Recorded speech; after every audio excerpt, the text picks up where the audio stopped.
card rooms here in California, and officials say they employ about 30,000 people across the state. About 100 of those employees were here at the state capitol today, worried that SB 549 would take their jobs from them by allowing these Native American tribes to sue these types of businesses, flooding them in litigation. Save our jobs!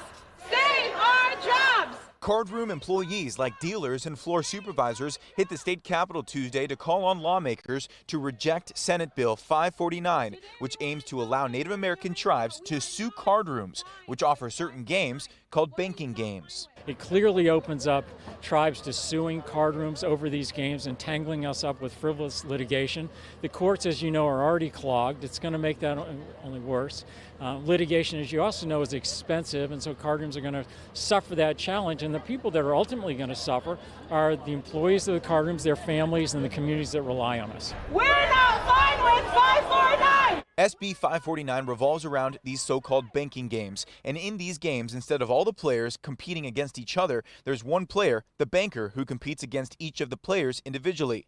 This is like blackjack, where players are trying to beat the dealer instead of trying to beat each other like they would in Texas Hold'em, which they play in the World Series of Poker. The blackjack games and the baccarat games and those games really are the biggest revenue drivers for the casino, and without those, and by saying those are illegal, basically we'd have to shut down. Tribes are now working to get permission to sue the card rooms for playing variations of banking games and claim exclusivity on the variations as well.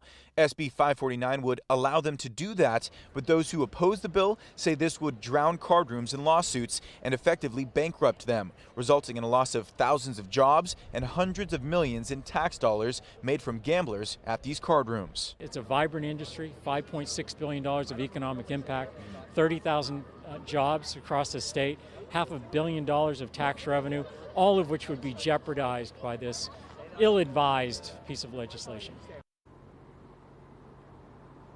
Back out here live, we did reach out to Senator Josh Newman, who authored this bill, to find out why he decided to draw it up and what his conversations with the tribes were like, but his office said he did not have time for an interview or to provide us a statement today.